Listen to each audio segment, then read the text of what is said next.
A while back, we made a tutorial on how to light a subject with studio lights. Now, that is a great tutorial if you own these studio lights and know how to use them. Some of you might not own expensive film lights. You might have one or maybe no lights to work with.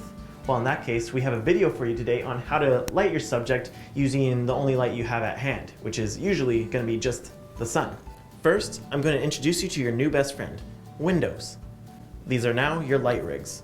When using a window as a key light or a main source of light, you want them in one way or another in front of you. This could mean straight on or from the side, which creates a more dramatic look. So as you see here, we have the window behind the camera, and it is illuminating my face entirely with no harsh shadows. You can see maybe a little bit on the edge, but other than that, the light is evenly dispersed and it gives a nice flat and distinguished look. Nothing wrong with this at all. However, we can use our window to our advantage to make our shot look a little bit more interesting with some simple steps, really. So for this shot, the camera is still right in front of me, but instead of the light being directly behind the camera, I have it now at about a 45-degree angle coming in on my face this way. That adds some light to my face, but it also leaves room for some shadows on this side so that a sense of depth is kind of created, making the shot more dynamic. Now, this is what's considered a dramatic lighting style and sort of a creative look, which is great. Sometimes though, you might want to still make sure that your subject's face is still completely lit.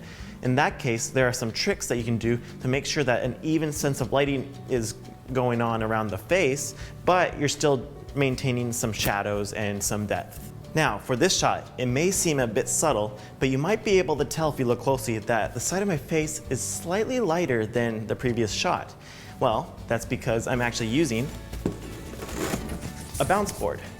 A bounce board, or a bounce, is really just any white surface that you can use to reflect the light off of it and into the side of your face not getting the light.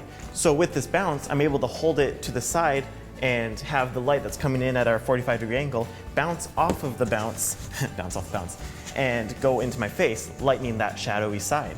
See, there's quite a difference can be made with this one piece of board.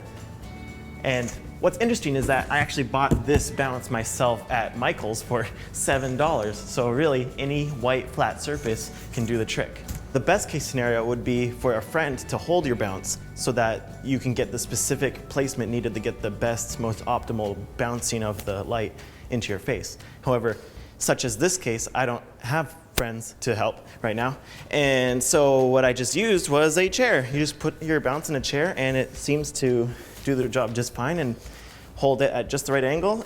It might take some wiggling and some working to do, but you'll find an angle.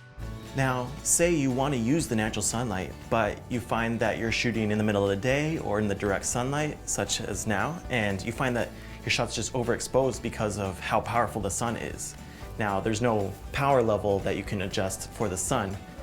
Well, there actually is, if you have the right tools. With the help of this diffuser, the harsh light of the sun has been softened down to a nice glow that can evenly light my face, won't cause a harsh shadow, and won't overexpose the image and leaves some room for a shot that's actually usable. But you may be thinking to yourself, I don't want to go buy an expensive professional grade diffuser. Well, you actually don't have to. Did you know that a shower curtain can work just as well? All you need to do is take it and hang it up where you need to block the light, and a shower curtain can be a powerful way to let light in and diffuse it without having to resort to buying an expensive, filmmaker's diffuser. So now, with these basic principles, you now know how to light a scene with the natural sunlight around your environment and use that to get not only a nice image, but something that actually looks like it has some creative output into it. Thank you so much for watching, and we'll be back with another tutorial for you very soon.